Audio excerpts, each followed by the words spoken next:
Ako'y masaya sa gabing ito uli na batiin kayo sa pangalan ng kaibig-ibig nating Panginoong Yesus, ang nabuhay na maguling anak ng Diyos. At ang presensya niya ay narito na nang pumasok ako. Kaya umaasa tayo na makakakita tayo ng buong sagana at higit pa sa lahat ng maaari nating gawin o isipin ngayong gabi na ibubuhos ng Diyos sa atin ng mga pagpapala niya at lubos na magdadakila kay Yesus Kristo sa kalagitnaan natin. Ako po'y 2 gabi nang nangangaral. Nung linggo ng gabi sa pagkakaalala ko'y nagkaroon tayo ng gawain para sa pagpapagaling. At nung Lunes ng gabi ay nangaral naman ako. At nabanggit ko, may sinimulan na paksa nung linggo ng umaga sa tabernakulo.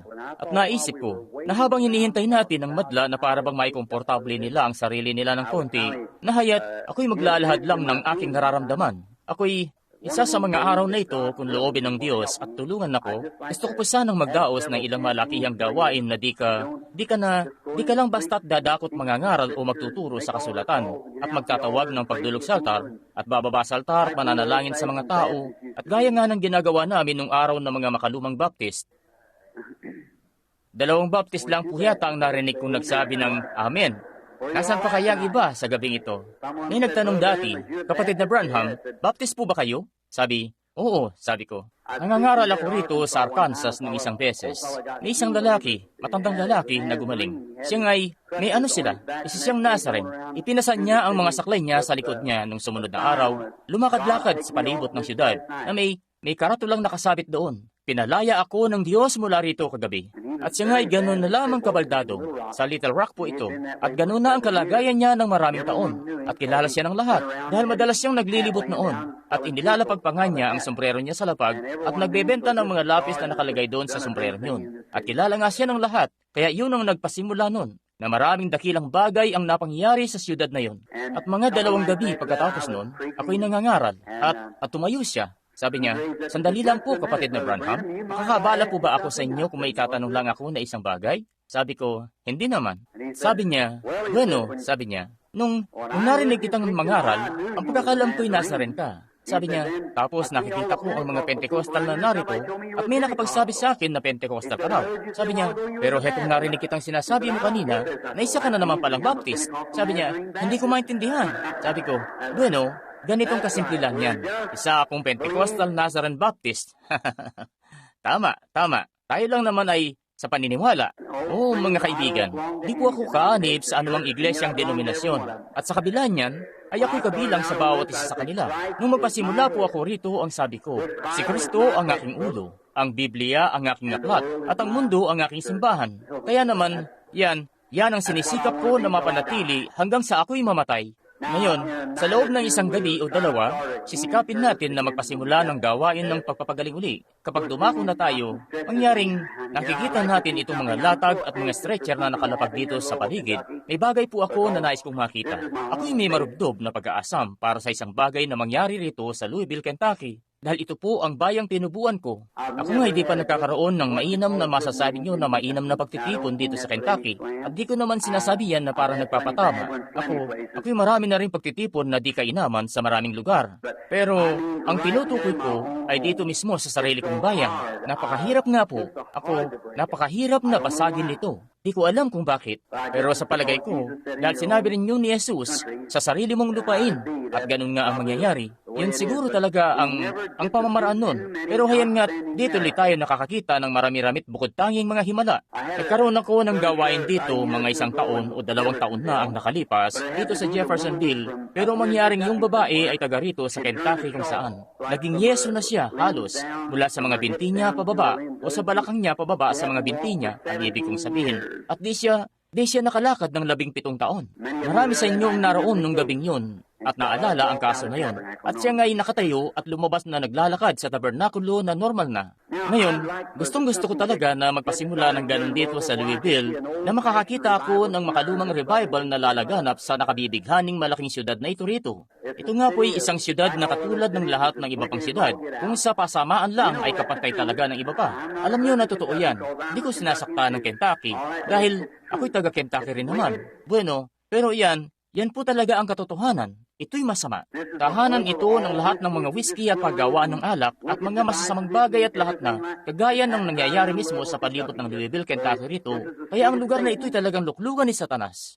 Pero magagawa nating basagin ito para magpira-piraso sa pamamagitan ng Ebanghelyo ni Yesus Kristo kung tayo lamang ay maglalapit-lapit na magkakasama. Siya nga, kinakailangan nating paglakitin ng ating mga kapangyarihan na magsama-sama at mariing umusad.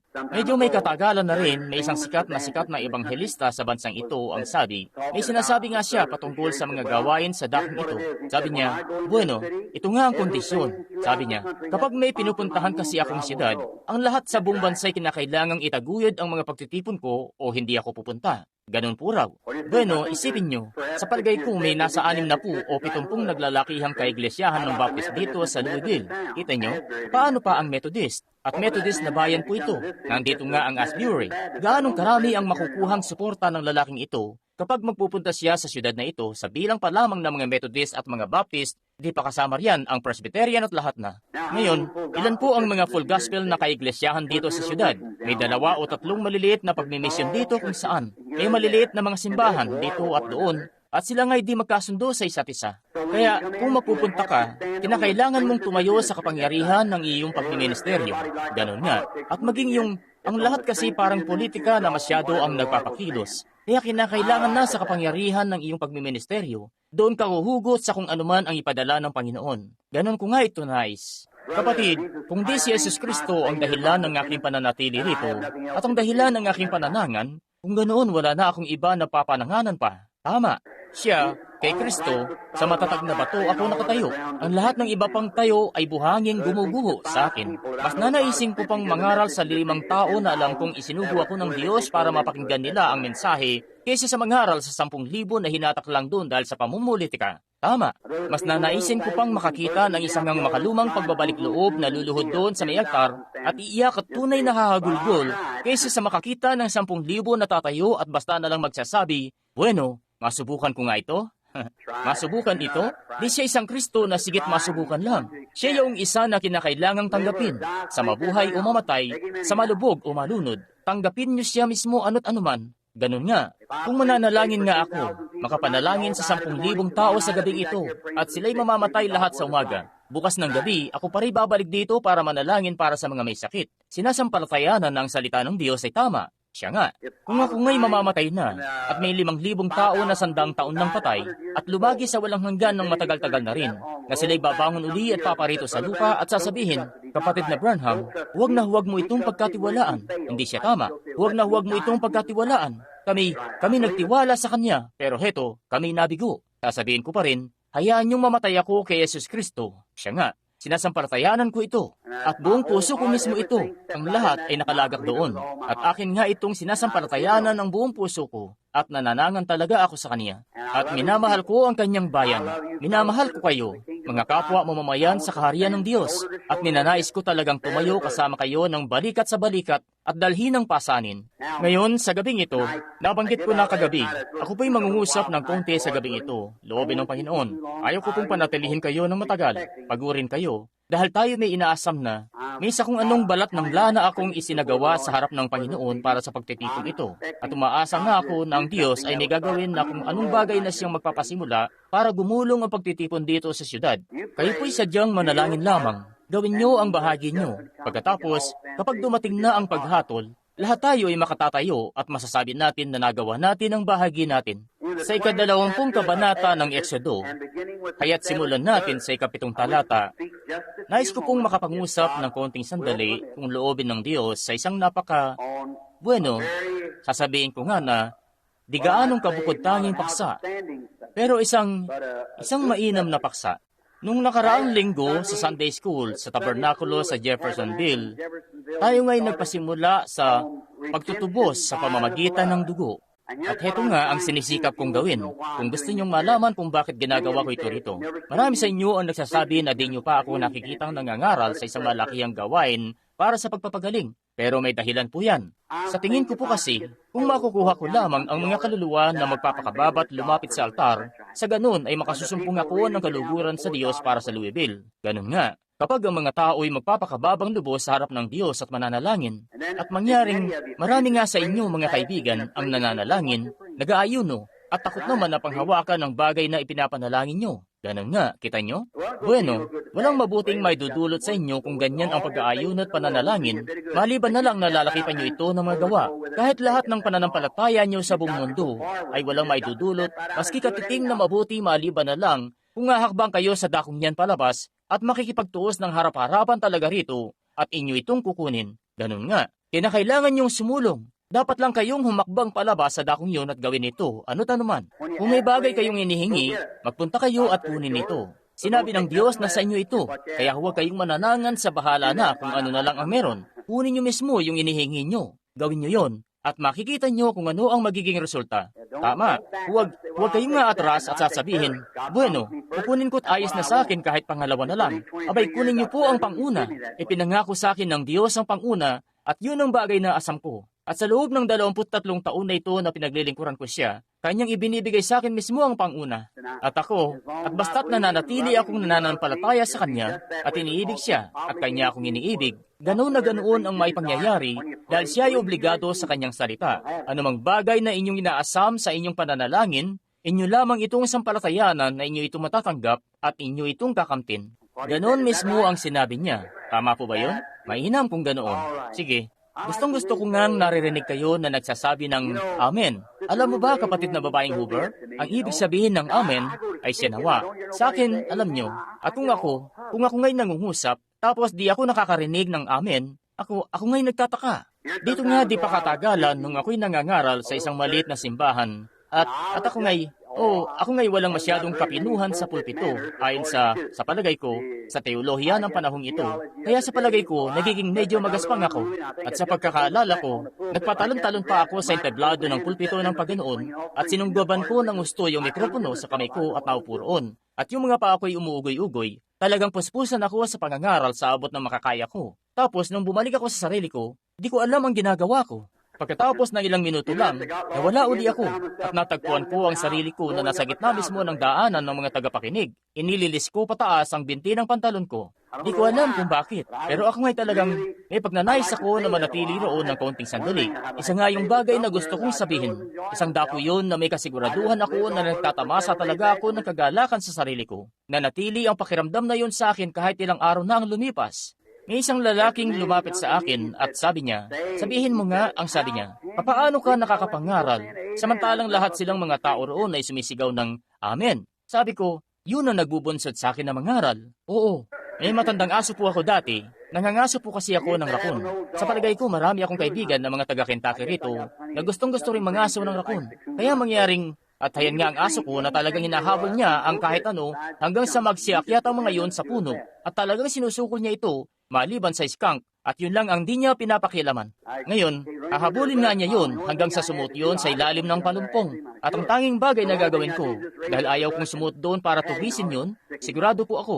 Kaya ang tanging bagay na gagawin ko, ay iangat ko yung mga palumpong at tatapikin ko yung aso ko't sisigaw ako. Kunin mo siya, bantay! Kunin mo siya! At kaya susugurin niya yung skunk. Ngayon, ang pinakamatinding skunk na nalalaman ko ay itong Diablo. At kung gusto niyong tumapik-tapik, sumigaw lang po kayo ng Amen paminsan-minsan. At ako, atin siyang susukulin pagkatapos ng ilang sandali at makukuha natin siya, kita nyo? Kilala nyo si matandang Buddy Robinson. Marami sa inyo may kilala sa kanya, di po ba? Dito sa Iglesyang Nazarene, sabi niya, Panginoon, sabi, iyo pong pagkalooban ako ng dulugod na kasinlaki ng troso. Iyo pong pagkalooban ako ng maraming kaalaman sa dulong kaibuturan ng aking kaluluwa. At iyo po akong tulutan na sagupayan ng Diablo, maski isa na lang ang natitira kong ngipin, at kakagatin ko siya maski nang gilagid ko na lamang hanggang sa mamatay ako. At sa tingin ko, isa nga yung... At ganun mismo ang ginawa niya. Ganun mismo ang ginawa niya. Lampas na halos ng 100 taong gulang at nangangaral pa rin ng ebanghelyo. Nakakapakinig pa rin ako ng mga matatandang veterano na nangangaral pa rin mapasa hanggang ngayon. Kung isang araw lang, tamang-tama nga na binuksan ko ang radyo at may matandang kapatid na lalaki doon na nagngangalang Mordecai FM. Halos 100 taong gulang na, nangangaral pa rin ng ebanghelyo. Sabi ko, Diyos, iyo pong pagpalain siya at siya naway magkamit ng mga bituin sa kanyang putong sa pagpunta niya sa dakong yan. Si kapatid na Ham, di ko nga siya masyadong ganong kakilala. Isa sa mga araw na ito kung gusto kong makatagpo siya bago siya lumiban doon sa lupain. At mangyaring marami siyang makakamayan sa dakong yon. Alam ko na marami siyang makakamayan sa pagpunta niya sa dakong yon. Oo, dahil naging isang matandang veterano siya. Pagpalain nga kayo ng Panginoon ngayon. At ngayon, bago tayo dumako sa salita, tayo humiling lamang sa iyakda na bumabat ihayag ito sa atin. Aming mabuting makalangit na Ama, kami dumudulog sa iyo sa gabing ito, sa kaibig-ibig, kahangahangang pangalan ng iyong anak na si Jesus, na inihahayag namin ang aming mga pagkakasala, na kami nga'y di karapat-dapat na sanbitin man lang ang banal niyang pangalan. Dahil sa ang lahat ng pamilya sa langit ay pinangalan ng Jesus, ang lahat ng pamilya sa lupa ay pinangalan ng Jesus, at sa pangalan na yan, bawat tuhod ay luluhod, at bawat dila ay magpapahayag dito, maski makasalanan man o banal. Kaya naman, sa aming pagsambit sa pangalan niya, ganun na lamang ang panginginig ng aming mga puso sa pagpipitagan habang aming sinasambit ito. Kaya hinihiling po namin sa kanyang pangalan ng may pagpipitagan na ikaw naway dumating sa amin sa gabing ito, Panginoon. Narito po kami sa gitna ng malaking siyudad na ito. Nahaya't narito na ang lahat ng klase ng patibong ni Satanas na siyang tumali sa mga tao, sa kanilang mga negosyo, sa kanyang pagsusugal at prostitusyon, whiskey at sigarilyo. At, O Diyos, mangyari rin na napakaraming mga ngaral sa pulpito ang pinalalampas lang ang bagay na ito, na para bang mga normal na bagay lang ang mga ito. Pero Diyos, iyo pong ibigay sa amin ang tinig ng babala na may pangaral namin ang ebanghelyo ng tuwid at totoo. Maiyumang ang palakol sa ugat ng puno, hayaang mahulog ang mga piraso sa kung saan dapat sila lumagak. Mangyari ang tulungan mo kami, Panginoon, na magpataw ng kahatulan sa mga bagay na gaya nito, at ipangaral ang ebanghelyo ng iyong pinakamamahal na anak na si Jesus. Diyos, ikaw nga'y magkaloob ng isang bagay na maganap na magliliglig sa siyudad na ito para sa kaharian ng Diyos, na maging yung mga kaiklesyahan na mga nasa liblib na dako, nakakaunti man ang miyembro. O Diyos, nawa ang mga iglesia na ito ay mapuno at masiksik ng mainam, makalumang banal na mga tao na ipinanganak na muli. Iyo pong ipagkaloob ito, Panginoon. At nawa kami makatanggap ng revival, isang makalumang revival na Diyos mismo ang magpapadala na talagang liligligin ng husto ang siyudad sa isang dako tungo sa isa pa, na aalisin ang lahat ng kasamaan. O Diyos, huwag mo po kaming bigyan ng sobra sa habang pagtitipon. Iyo pong pagkalooban kami ng tamang-tamang revival na talagang magsasara ng mga tindahan ng alak at talagang isasaayos ang lahat ng bagay sa tama nilang kaayusan at magbubunsod sa mga tao na sila'y magsidako sa pagtunog pa lang ng kampana ng simbahan at magsidulog sa may altar at sila'y manalangin bago mismo ang pagmemensahe ng pastor at sila nga'y maging handa. Diyos, may pagkaloob nawa ito. Ngayon, sa gabing ito, marahil may mga may sakit po rito, Ama. At samantalang nangungusap kami patungkol sa mga may sakit o para sa mga may sakit, kayan ngang ang Espiritu Santo naway pagalingin ang bawat isang may sakit sa gusaling ito. Iyo pong iligtas ang bawat makasalanan.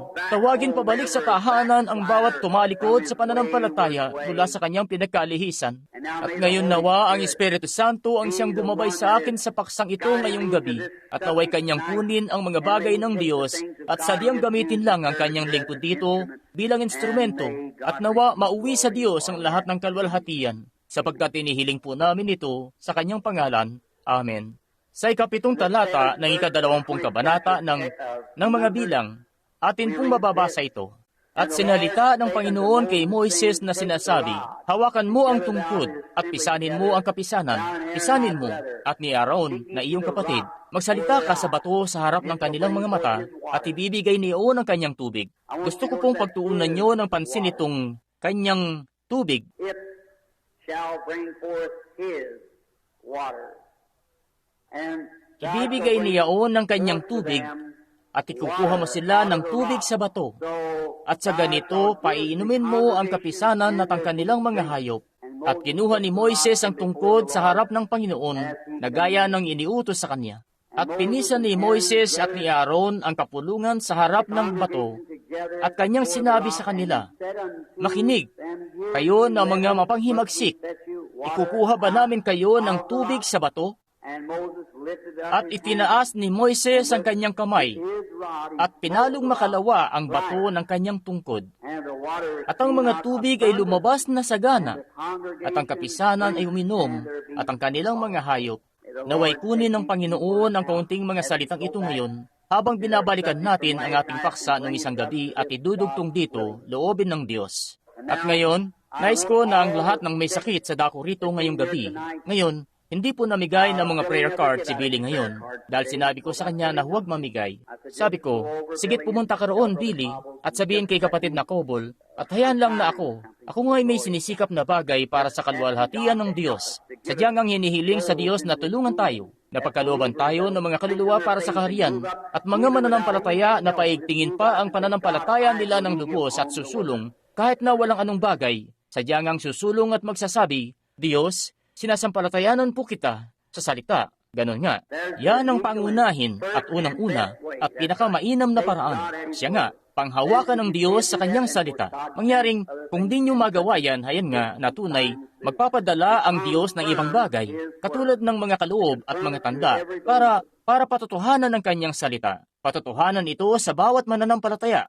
Ngayon, nung linggo, pinalakay natin ang katubusan sa pamamagitan ng dugo. Tinatalakay natin ang Israel ngayon sa paglalakbay nila, sa paglabas nila ng Ehipto, na tipo ng sanlibutan, sa kanilang pagtungo sa Palestina, ang lupang pangako. Sa palagay ko'y napakagandang bagay nito. Talagang gustong-gusto ko ito. Halos kadasang linggo nga, umuupo ako at binabasa ko yon sa aklat ng Exodo kung makakaya ko, o sa abot na makakaya ko na basahin doon. Gustong-gusto ko yun dahil ganap na tipo yun ng iglesia sa panahon ngayon, sa kalagayan nito, at kung papaanong kumikilos ang Diyos. Kumilos noon, kung ano ang ikinilos niya sa natural ng panahon na yun noon. Kanya ngang ikinikilos yun sa espiritual ngayon. Nakita nyo? Ngayon, doon nga'y pinangunahan niya noon ang Israel sa natural na kanilang nakita na tunghayan. Inilabas sila sa isang naturang lupain, papunta sa isa pang natural na lupain. Ngayon, tayo ay pinakilos ng Espiritu Santo na magpunta ngayon sa lupang pangako. Naniniwala ba kayo na tayo papunta na sa lupang pangako? Sa bahay ng aking ama ay maraming tahanan. Kung di gayon, ay sinabi ko sana sa inyo, ako'y paroroon at ipaghahanda kayo ng dakong kalalagyan. Tama ba? Ngayon, tayo nga'y may lupang pangako na pupuntahan natin. At bawat araw ay may tinatayong palatandaan ng lakbayin. Isa na namang araw, panibagong palatandaan ng lakbayin. At may malakit maitim na anino na naroon sa ibayo roon sa harap natin na tinatawag na kamatayan. At bawat sandali na pumipintig ang ating puso, palapit tayo ng palapit doon. Isa sa mga araw na ito, ipipintig na nito ang pinakahuli nito at tayo paroroon na. Kaya naman ninanais ko na sa panahong laan sa akin, magawa ko ang maiaambag ko. Kung papaanong umaasa ako na ganun din ang gagawin ng bawat isa sa inyo ngayong gabi. Yamang nababatid ko na naroon lang yon sa harap ko at kakatagpuin ko talaga yon. Ayaw ko pong maging duwag. Gusto kong mabalot ang aking sarili sa balabal ng kanyang katwiran. Lumalakad pa palapit na may kabatiran ako na ako'y nakakasigurado mismo na napagkikilala ko siya sa kapangyarihan ng pagkabuhay niya maguli. Tama, na kapag tumawag na siya sa mga patay, ako nga'y matatawag kasama nila ng mga buhay. Ang Diyos ay Diyos ng mga buhay. Ngayon, sa paglalakbay nila sa lupaing ito, nakita natin na ang Diyos ay may ginawang plano para sa kanila. Siya'y nagbunsod ng pagkatubos sa pamamagitan ng dugo. Pagkatapos nasumpungan natin na siya'y nagbunsod ng katubusan uli sa pamamagitan ng kapangyarihan. Nalaman natin, nung isang gabi bago itong huli, na kanyang ipinahid ang dugo na isang napakagandang tipo ng mananampalataya na sa kanyang pagtanggap sa kamatayan ni Kristo sa halip na sarili niya, hayan nga't siya'y naging anak mismo ng Diyos. Siya'y nagpapasimula na sa lakbayin niya. Ngayon, ang kasunod na bagay niya pagkatapos na kanyang makamitang matapos na siya'y maligtas sa espiritual. Ngayon, ang kamatayan ng kordero na walang sala ay naglaan ng buhay para sa mananampalataya na may sala. Di po ba't ganap na tipo yan ngayon?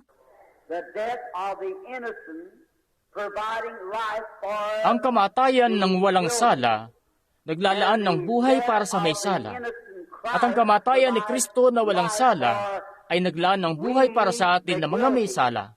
Ngayon, unang-una, hayan nga, matapos na pagkalooban sila ng Diyos ng buhay sa pamamagitan ng dugo, at ito'y mapatunayan na nilampasan na sila ng kamatayan, kanyang pinasibulan sila sa kanilang paglalakbay. Tatalakayin natin yung paglalakbay nila maya-maya. Ngayon, pansinin nyo, ayan nga, ang kasunod na bagay na ginawa ng Diyos nung sila'y naging mga mananampalatayan at mga anak at tinanggap na ang Diyos, ang kaaway na pisikal na kamatayan ay hayan namang tumutugi sa kanila. At nagawa nga nitong sukulin sila doon mismo na sa isang gilid ay yung disyerto, dagat na pula sa kabila. Mga kabundukan naman sa kabilang gilid, paparating na itong hukbo ni Paraon, tumutugis, milyon-milyong kawal na nagmamarcha at papalapit na para gapiin sila.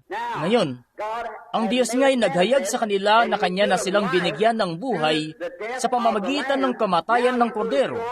Ngayon, kanya namang ipapakita sa kanila ang pisikal na katubusan. Hallelujah! Nakita nyo? Sa pagliligtas at maging sa kagalingan din, kita nyo? Para sa natural na tao at maging sa espiritual na tao. Lumampas ang anghel ng kamatayan. Patunay lang na ang Diyos ay may laang paraan para makalpas sa pamamagitan ng paghahandog ng dugo at kanila itong tinanggap. Ngayon, siya nga'y maglalaan ng madaraanan para makalpas sa isang pisikal na kamatayan. Kagaya sa mananampalataya, nung siya'y iniligtas, marahil kinain na siya ng kanser o ng kung anong sakit, ang Diyos ay may katubusan din sa pamamagitan ng kapangyarihan. Kung papaanong may katubusan siya para sa kaluluwa, siya rin ay may katubusan para sa katawan. Isa yung sila nga'y ligtas at sila'y tulipang nga. Sila'y nasa ilalim ng dugo. Pero sa kabila nun, heto ang paraon. Wawasakin na sana sila ng kaaway. Papatayin na sana silang lahat doon sa ilang. Pero ipinakita ng Diyos ang kanyang kapangyarihan ng pagtutubos sa kanilang katawan. Nakukuha niyo ba? Alam niyo po ba ang ipinapangusap ko rito? Katubusan sa pamamagitan ng kapangyarihan. At pagkatapos, nung ang kaaway ay halos malapit na sa kanila, ang dakilang sobrenatural na haliging apoy ay pumaylan lang sa ibabaw ng Israel. Nagpunta sa ibabaw at tumayo sa pagitan nila at ng kamatayan. Hayaan niyong tumimo ito ng ilang minuto. Nakikita niyo ba ang ipinapangusap ko rito?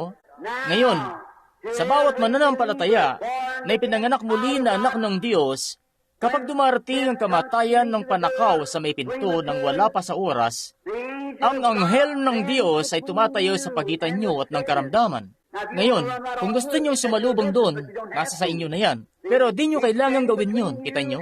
Siya kasi tumatayo sa pagitan nyo at ng kamatayan. 23 taon na ang nakararaan. Sa Jewish Hospital po, kinaningan na ako noon ni Dr. Morris Fletcher ng 3 oras na lang. Isa sa pinakamagaling niyong doktor dito sa siyudad. Kinaningan na lang ako ng 3 oras noon para mabuhay. Ako po'y buhay pa ngayong gabi. Hallelujah! Bakit? Sa pamamagitan kasi ng biyaya, bagamat ako'y di karapat-dapat, ang anghel ng Diyos ay tumayo sa pagitan ko at nung kamatayan para protektahan ako at akin itong tinanggap. At sa pagtanaw ko ng pasasalamat sa pamamagitan ng biyaya ng Diyos, ako nga'y nakaakay ng milyong mga kaluluwa sa Kanya ngayong gabi. Oh, ganun na lamang ang Diyos na may kabatiran sa kung papaano gawin ang mga bagay-bagay kung tayo lamang ay susunod. Huwag niyong subukang pangunahan ang Diyos. Ang Diyos ang hayaan niyong manguna sa inyo, kita niyo? Tayo dapat ang pinangungunahan. Sa paglagay ko, yun ang dahilan kung bakit ikinumpara tayo ng Diyos sa tupa. Nakakita na ba kayo ng tupang naligaw? Aba, siya na ang pinakawalang kakayahan na nilalang sa buong mundo. Hindi niya kayang sumpungan kung saan ba siya dapat pupunta. Siya nga'y tumatayo lamang doon at umuunga hanggang sa kainin na siya ng lobo. O dili kaya'y mamamatay na siya roon. Hindi niya kayang sumpungan ang daan niya pabalik. At ganon din ito na kapag ang isang tao ay naliligaw, siya ay ganoon na lamang na walang kakayahan. Wala nga kayong magagawa sa bagay na yun.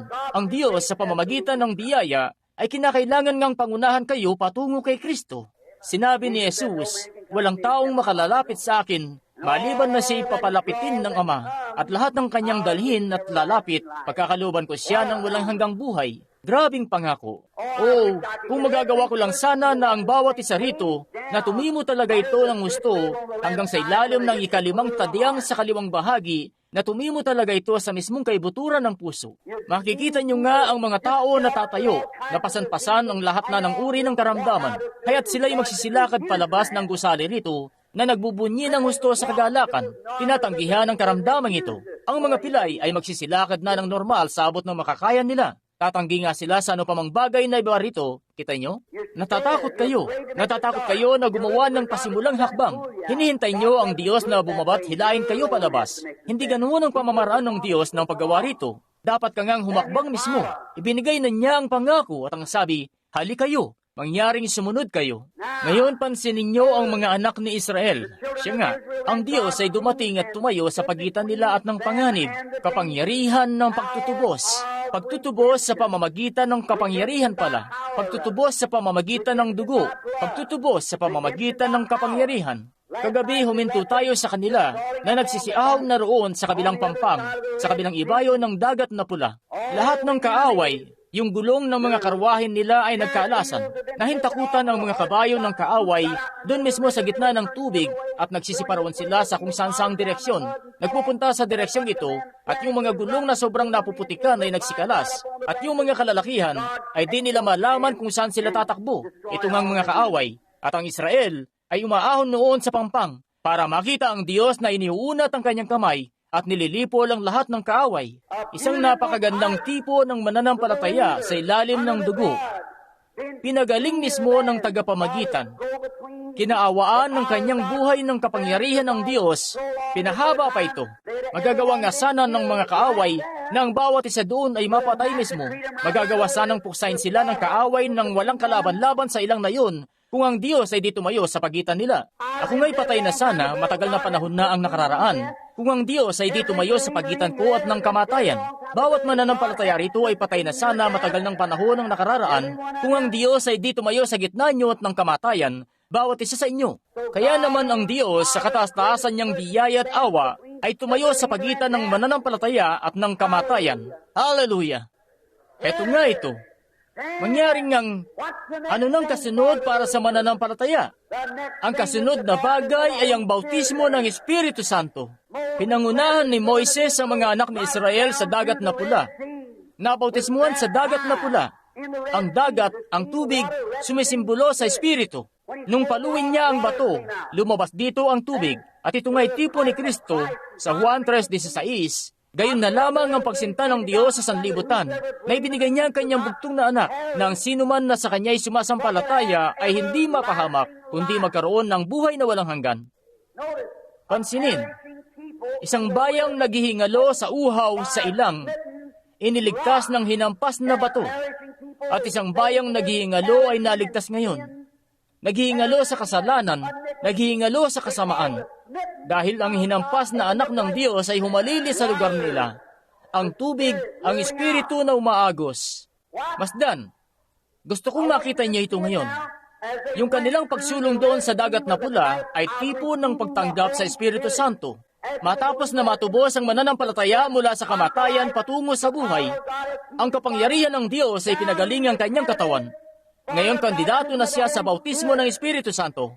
Ngayon, may lakbayin na nga siya sa ibayo sa harapan niya. Pero, bago niya suungin ang paglalakbay na yon, kinakailangan niyang magkamit ng isang bagay na dadalhin niya roon. Amen. Ganap na tipo ng Pentecostes.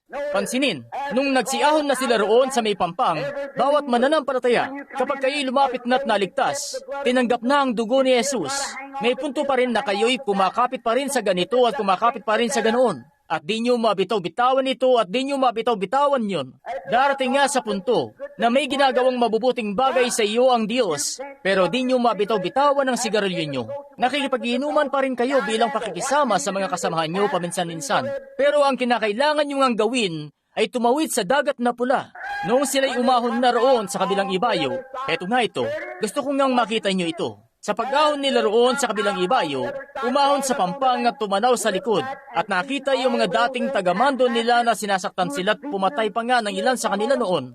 Gaya na lang ng kanser at sigarilyo at tabako at whiskey at lahat na, nagbubunsod sa mga kabataan na maging baliw, naghahatid sa kanila sa paggamutan ng sakit sa pag-iisip sa mga ospital at lahat ng pagkanerbiyos at lahat na idinulot ng sanlibutan. Nung sila nga'y lumingon at nakita nila ang lahat ng mga bagay na yon na nagpupumiglas, walang kapangyarihan, at nagsisimatayan sa dagat. Kapatid, nababanggit nyo na rin ang mabunyang pagtitipon. Sila nga'y nagdaos ng ganoon. Si Moises. Hahayaan kong tumimo muna ito sa inyo ng mas malalim pa. Umaasa ako na babaon talaga ito ng mas malalim-lalim. Si Moises, ang pinakadakilang propeta na nabuhay kailanman. Maliban kay Jesus Kristo, wala ngang kahit sino pa mang iba na pinangusapan ng Diyos na katulad ni Moises, maliban kay Kristo. Sinabi niya, kung may sino man sa inyo na espiritual o propeta sa kalagitnaan ninyo, akin siyang pakikitaan ng mga pangitayan at ihahayag ang akin ngang sarili sa kanya. Pero hindi sa lingkod kong si Moises. Ako'y nangungusap sa kanya ng direktang bibig sa tenga. Ganon nga, si Moises, itong kapitapitagang lalaking ito, nung siya'y makalpas sa karanasang yun, na nakita niya ang lahat ng mga tagapagmandong yun na pawang patay na lahat. Napatid nga niya na ang lahat ng mga bagay na yun ay naglaho na magpakailanman. Lahat ng mga bagay na yun na nagpahirap sa kanila at humampas sa kanila at lumatigo sa kanila ay pawang tapos ng lahat. Itinas niya ang kanyang mga kamay at tumawid sa Espiritu. Grabe. Walang papantay na anumang tipo at di na magkakaroon pa hanggang sa makadako na tayo roon sa kalwalhatian sa ibayo roon. Nung ang kalubusan ay nakumpleto roon, siya'y napaawit sa Espiritu. At kapag tayo natupos na sa ating katawan, tipo yon ng pagdating ng Espiritu Santo sa Pentecostes nung tayo tumawid sa dagat. Tipo yon ng Pentecostes At si Moises, sa tipo nung panahon na yon, nung siya'y makatawid na roon, siya nga'y napaawit sa Espiritu, dumating yun sa araw ng Pentecostes. At kapag ang katawan ay sakdal na, tinubos na, ngayon ang kaluluwa natin ang tinubos na sa kasakdalan. Tama, hindi maaaring mapahamak, may buhay na walang hanggan na. Yan ang sinasabi ng Biblia. Oh, napakasarap sa damdamin. Pansinin niyo kung bakit. Dahil nalalaman ko na ganito ang sabi ng Panginoon. Iangklak ko lamang ang aking kaluluwa roon at susulong at sasabihin, Satanas, sigit bumulong-bulong ka lang sa akin. Hindi niya na ako maliligalig dahil nakikilala ko kung sino ang sinasampalatayanan ko at lubos akong naniniwalang siya'y makapag-iingat ng aking ipinagkatiwala sa kanya hanggang sa araw na yaon. Amen. Ang kailangan natin sa gabing ito ay isang mainam na makalumang Billy Sunday. Talagang hahagulgol kung hahagulgol na Hallelujah Revival. Yan ang kailangan natin dito sa buong Louisville. Siya nga, kailangan ng mainam na makalumang pinadala ng Diyos na Pentecostal na revival. Siya nga po, pansinin, kapag ang mga katawan natin natubos na, nahayat may makalangit na kagalingan na tayo ngayon bilang anino.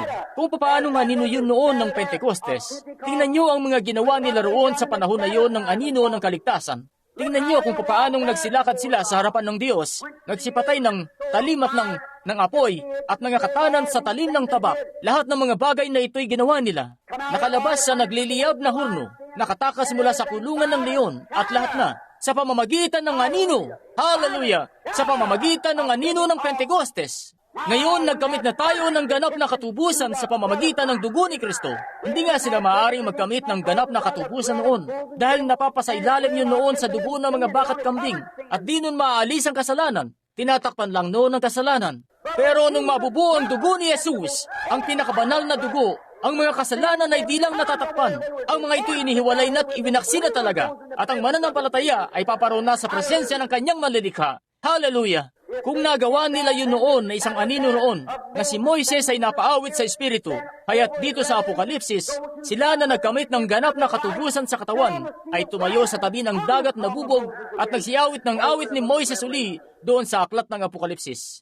Nababanggit nyo na nga lang ang isang pagtitipon sa Espiritu Santo, sila nga'y nagkaroon noon nung umahon sila sa pampang. Pakinggan nyo, kapatid na babae, ang munting mabunyang si Miriam na isang propetisa, na kapatid na babae ni Moises, isang propetisa, siya nga'y nagalak ng husto na kumuha siya ng tampereta at nagtatakbo roon sa pampang. Kinakalampag ang tampereta na ito at sumasayaw sa Espiritu. Hindi lang yun. Haya't ang lahat ng anak na babae ni Israel ay nagsisunod sa kanya. Sumayaw din sa Espiritu. Kung hindi yan pagbuhos ng Espiritu Santo, wala pa akong nakitang isa kung ganoon. Aba, mangyaring lahat sila na makaritwal lang, nakapita-pitagang mga bansa na maaring sumilip sa larga vista nila't nakita yon, kaya't kanilang nasabi, pagkapanatiko, ganun nga. Pero Diyos yun, siya nga. Itong mga kapita-pitagang bagay ay napapatunghay nga ngayon sa kung anong pinagpala ng Diyos. Siya nga, naalala ko tuloy ang isang kwento. May isang lalaki na may malakit malawak na magandang sakahan. Nagtayo siya ng malalakit malalawak na magagandang tamalig. Talagang nakakabilib at primera klase talaga. Pero siya na may tamad magsaka. Bueno, may isa pang magsasaka na nakatira lang sa malapit sa kanya. Yung kamalig niya ay mahinang klase lang. Pero siya isang tunay na magsasaka. At nakapaglagak siya ng napakaraming magagandang pagkain sa kamalig na yon nung taon na yon. At mangyaring may 2 guyang baka ang ipinanganak doon. Isa sa kamalig na isa at yung isa sa kabila. Nung dumating ang tagsibod, pinalabas nila ng kwadra ang mumunting mga guyang baka na yon. Yung munting guyang baka sa dako rito, siya nga hustong napapakain. Grabe, kapag dinadampian siya ng hangin, oh grabe, talagang napapapadyak siya ng kanyang sakong at sige ang takbo niya ng simbilis na makakaya niya. Sumisinghal at patalon-talon at pasuwag-suwag at sige ang ariba. At pagkatapos, itong tamad na magsasakay, pinalabas niya naman yung sa kanya, sa kabilang dako, yung guyang ito. Yung guyang ito ay wala nga siyang makain kundi mga damo lang. Napakatamad kasing magsaka nung amo. Napakatamad na pakainin siya. Naisip ko tuloy ang ilang mga pastor na ganito. Ganun nga. Kay tatamad, puro paglilima yon. At mga naggagandahang mga kamalig lang ang meron kayo. Dapat lagyan nyo yan ng pagkain para dun sa guya. Ganun nga. Ang bautismo ng Espiritu Santo na ipinapangaral na may taglay-taglay na kapangyarihan na talagang pinapaso sila ng gusto. Ganun nga. Pero yun ang kailangan nila. Isang mainam na makalumang pagpapaso. Yan ang kailangan ng iglesia. Yan ang kailangan ng mga miyembro. Pansinin, At itong munting kaawa-awang guyang bakay mahinang-mahina, kaawa-awang munting nilalang sa paglabas niya ng kwadra, napakapayat at di halos makalakad, at sumilip siya sa siwang ng bakod at tumanaw, at nakita niya yung isang guya na sumisinghal. Ang guya nga'y mataba talaga't namimintog, maganda ang pakiramdam nito. Siya kasi buong taglamig kumakain. At yung patpatin na gutom na guya'y tumanaw, ang sabi, grabing pagkapanatiko. Naku, mangyaring sa kapayatan niya ay yun lang ang maiisip niya. Pero sinasabi ko sa inyo, yung isa na yon na pinataba ng buong taglamig, kapatid, alam niya ang kalagayan niya. Siya nga'y nagtatamasa ng malwalhating panahon nung yung mainit-ninit na hangin ay umiip sa kanya. At sino mang tao na naipanganak sa Espiritu ng Diyos, siya nga'y tatawagin ng ilan na panatiko o ano pa mang iba. Pero kapag ang mainit na tagsibol na Espiritu Santong hangin ay nagsimulang dumating katulad ng ginawa nito nung araw ng Pentecostes, may bagay nga na mangyayari. Siya nga, ang maiinit na hangin ay magsisimulang umihip, kapatid. Kayong lahat ay pinataba ng Ebanghelyo. Namimintug at magandang pakiramdam. Ipadyak nyo ang inyong mga sakong at sadyang magtamasa ng malwalhating panahon. Ganoon ang ginawa ni Miriam at lahat sila doon. Tumanaw at nakita ang lahat ng lumang bagay na nagawa nila noon, na ngayon ay patay ng lahat at nawaglit na. Nakita nga nila ang pagtanggap ng Diyos sa dugo. Nakita nila ang kapangyarihan niya sa makalangit na pagpapagaling na tumayo sa gitna nila. Tumawid sa dagat na pula at nabautismuhan sa Espiritu. Nagsilakad sa kabilang ibayo na sadyang nagtatamasa ng malwalhating panahon. Di nila alintana anuman ang isip-isipin ng lahat ng mga organisasyon tungkol dito. Amen. Tunay na ganap talagang tipo sa panahon ngayon ng isang mananampalataya na buong tapang nakahakbang. Nangako ang Diyos na ilalaan niya at ibibigay ang bawat pangangailangan nila. Nangako siya na ilalaan niya at ibibigay ang bawat pangangailangan natin. Di niya sinabi sa kanilang, gagawa ako ng daan para sa pagpapagaling. Gagawa ako ng daan para rito. Gagawa ako ng daan para roon. Ang sabi niya, ako isa sa inyo. Hallelujah! Yun mismo ang sinabi niya sa atin. Ako isa sa inyo. Laging sumasa inyo hanggang sa katapusan ng sanlibutan. Yun lang ang sasabihin ko. Di nyo na kailangang pangatwiranan pa ito, yun o ang iba pa. Yung pagiging narito niya, sapat na yon sa akin. Narito na rin kasi ang makalangit na kagalingan.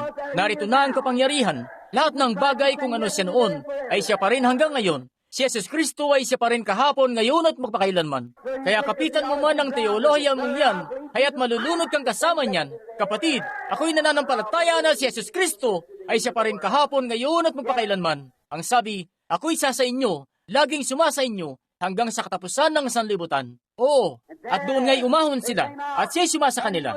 Ngayon ang sabi niya, oo, may malit na basket sila ng tinapay na daladala nila sa kanilang ulo. Nakain ng lahat ang tinapay at tubos na, wala nang natira. Magsihiga sila sa higaan, medyo gutom ng gabing yon. Pero nung sumunod na umaga nung pagbangon nila, may mga tinapay na nakakalat sa lapag. Ganoon nga ang pamamaraan ng Diyos ng paggawa ng mga bagay-bagay. Padadakuin muna kayo sa huling sandali. Pagkatapos ipapakita sa inyo kung anong magagawa niya sa bagay na yon. Ganun nga, gustong-gusto niyang gawin yon. Gustong-gusto niya. Gustong-gusto niyang isinusurpresa ang kanyang mga hirang. Kayo ng mga kalalakihan ay gustong-gusto niyong gawin ang pamamaraan na yan sa inyong asawa. Hintayin niyo hanggang sa mismong kaarawan niya para manabik siya ng manabik dahil mahal niyo siya. Yan ang dahilan kung bakit tinahayaan ng Diyos na tayo dumako sa dulo ng daan paminsan-minsan. Dahil iniibig niya tayo at nagnanais na patunayan ang kanyang sobrenatural at ang kanyang kapangyarihan. Dahil iniibig niya tayo, yan ang dahilan kung bakit ganyan ang paggawa niya. Oo, hinahayaan niya tayong mapadako sa punto kung saan tayo handa ng humakbang ng huling hakbang. Pagkatapos siya'y hahakbang sa eksena. Hinayaan niyang ang mga binatilyong Hebreo ay lumakad mismo doon sa nagliliyab na hurno. Pero may ikaapat ngang lalaki roon na nakatayo na may pamaypay.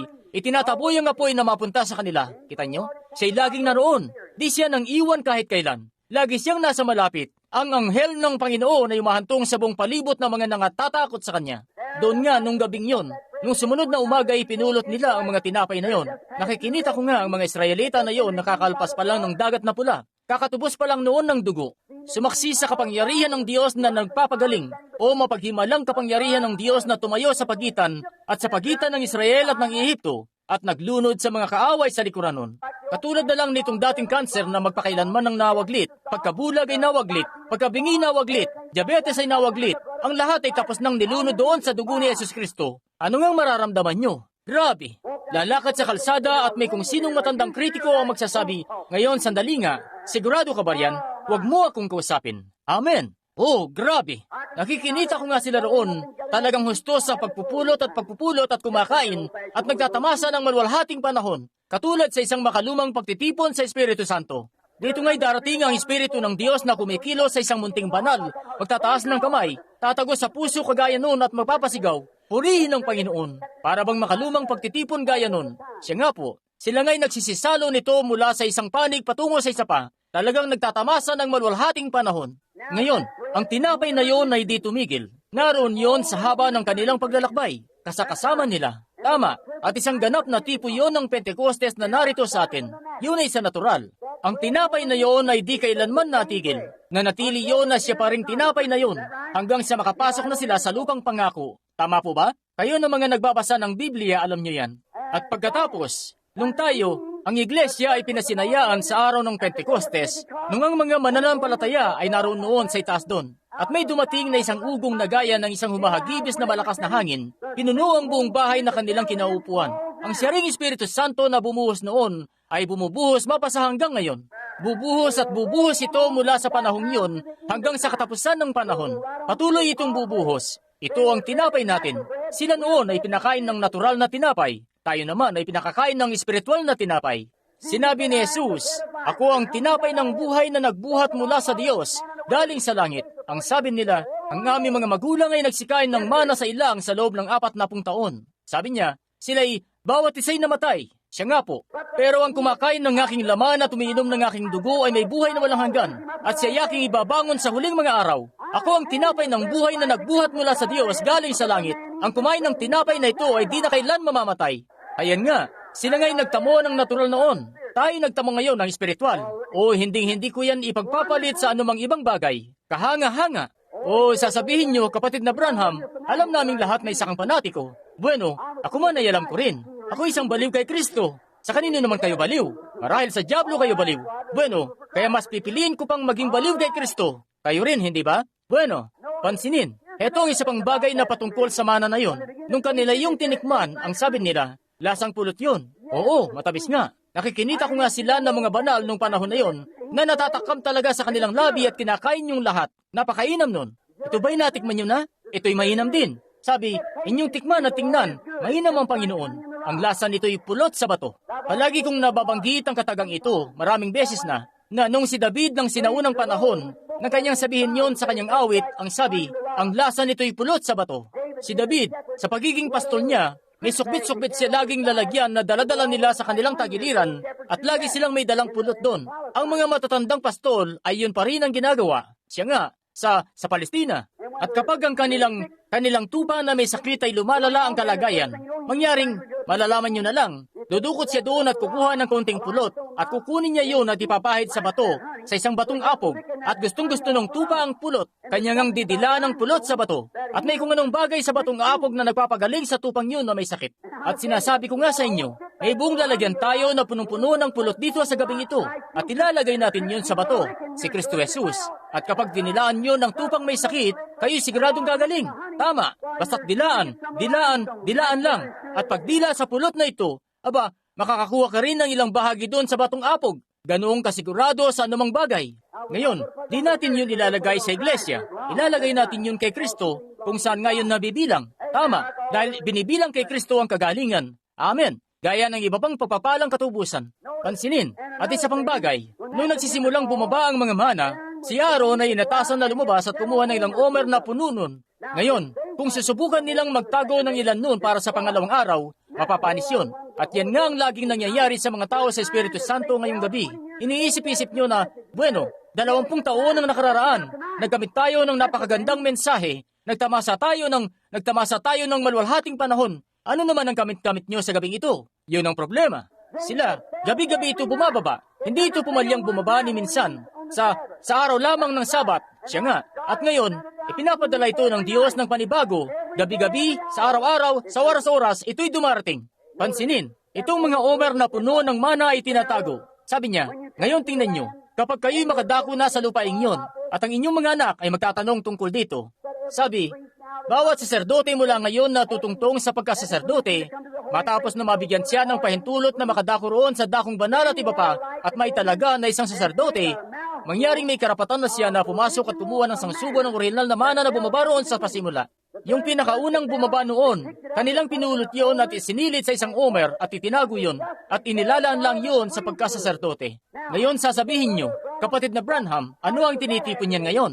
Mangyari ngang tayo ang pagkasaserdote. Kayo isang makaharing pagkasaserdote, bansang banal, bayang itinatangi, naghahandog ng espiritual na mga hain sa Diyos, na ang mga bunga ng inyong mga labi ay nagpapahayag ng pasasalamat sa kanyang pangalan. Amen. Ayan nga.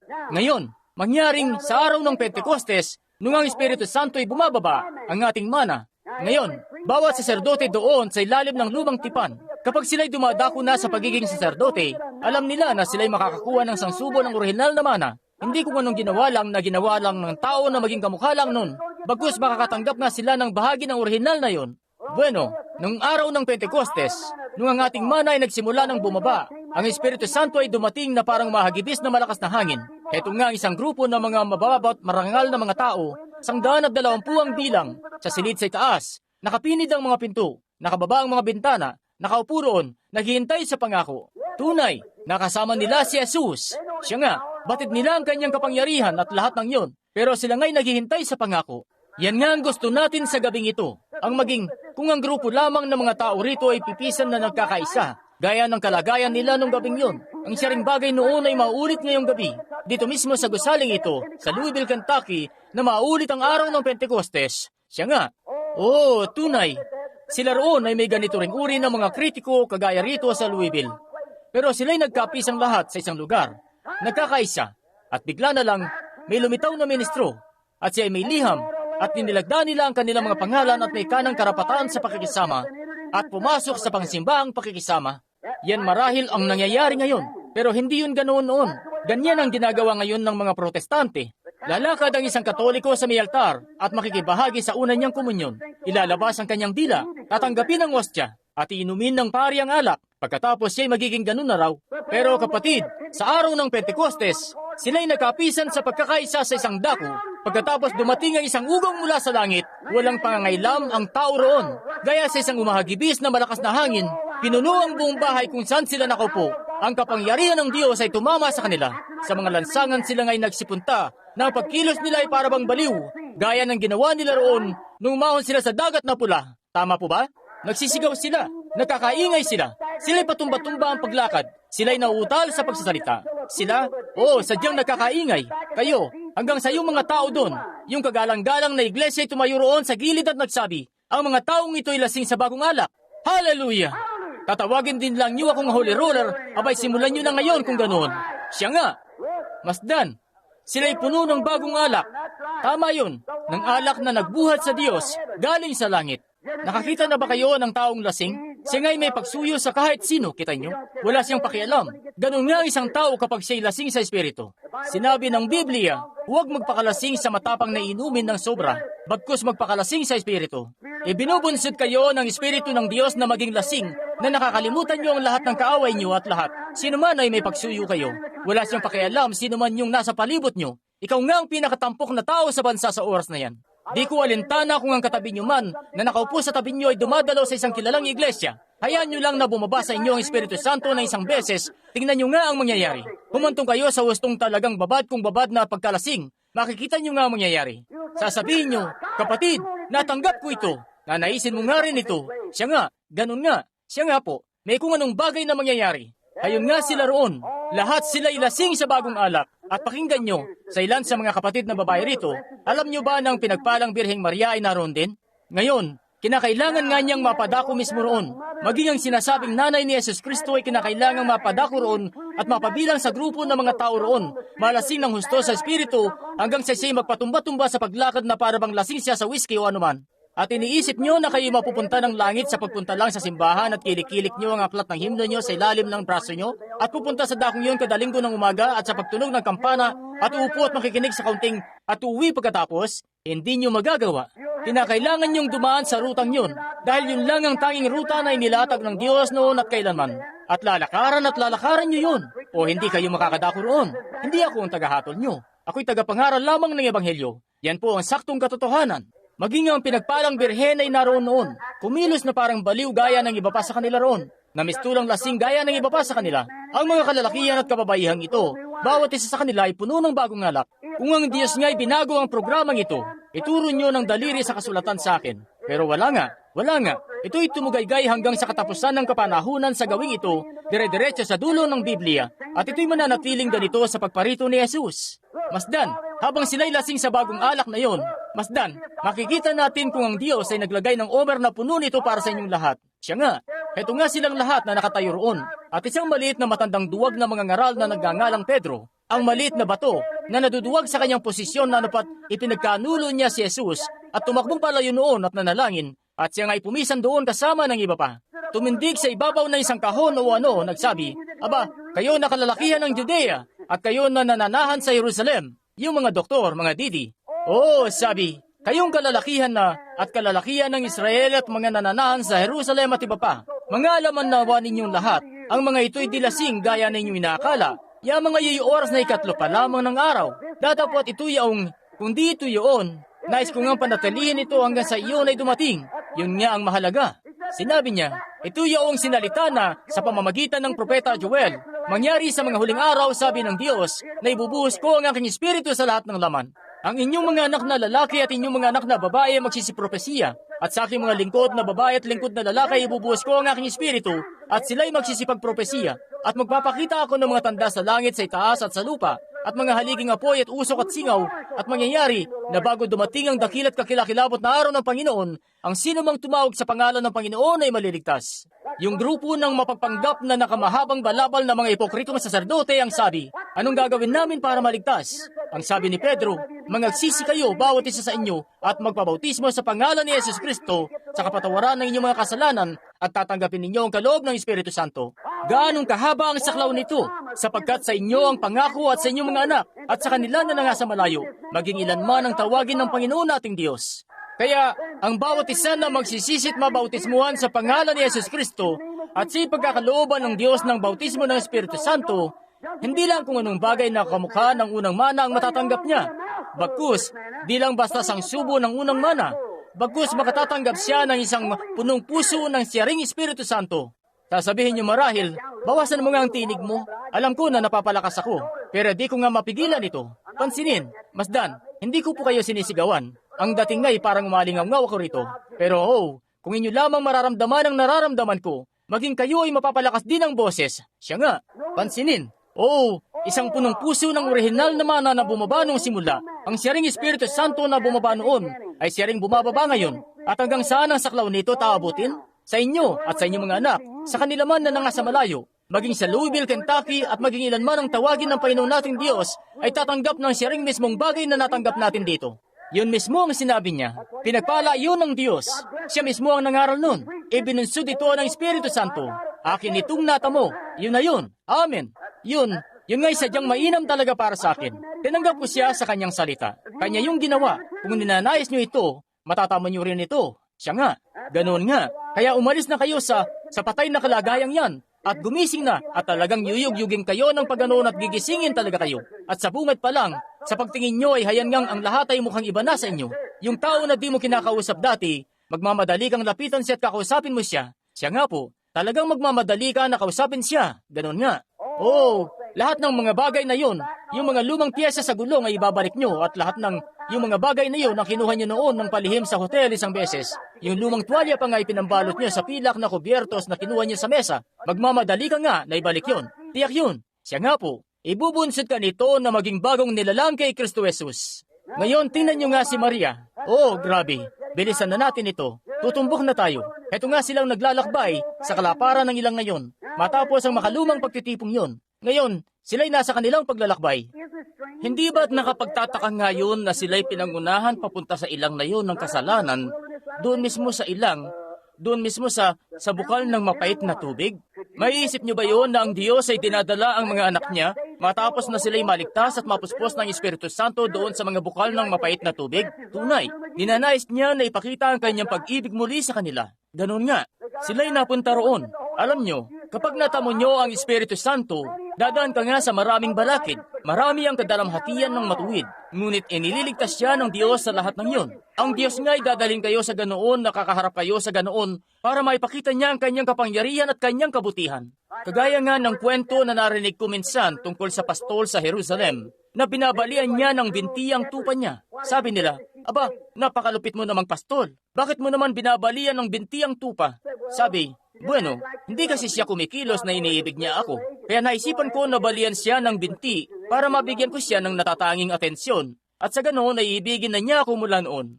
Kung minsan nga ay iniraratay kayo ng Diyos sa inyong likod sa pamamagitan ng isang karamdaman, nasasabihin pa nga ng doktor na mamamatay na raw kayo. Ito'y para bigyan nga kayo ng Diyos ng muntit na tatanging pagtrato para ibigin niyo siya ng masigit pa. Ganun nga. Minsan ay sa agwa, minsan ay sa baha, minsan ay sa matinding pagsubok, ngunit sa tuwina ay sa dugo. Pinangungunahan ni Jesus ang iglesia niya. Ngayon, nung naparoon nga sila, at ang mga tubig ay mapait at di nila mainom, ang Diyos ay naglaan ng paraan. May maliit na matandang puno na umiimbay sa may pampang. Pinutulan niyo ni Moises at inihagis sa tubig na bago ang buong kalagayan. Naging mainam, matamis ang tubig. Ngayon, kung kayo ngay hahantong sa isa sa mga mapapait niyong tubig o bagay na katulad nun, may puno sa gabing ito, sa espiritual na pananalita, na nakabayubay sa Golgota o sa sanlibutan sa gabing ito, na magpapatamis sa anumang mapait na tubig na kayo'y napangunahang mapunta. Ganon nga, patatamisin ng Kalbaryo ang anumang karanasan. Maraming beses na nagigipit tayo sa may hirap na lugar at iniisip natin kung papaano na. Kaya ipinipikit ko sa ganyang pagkakataon ng aking mga mata at iniisip ko sa ibayo ng Golgota kung saan nagbubo ng dugo ang aking manunubos at namatay para sa buhay ko. Pagkatapos nun, ang pagsubok ko'y di na ganun kabigat. Aking isasantabi yun at susulong.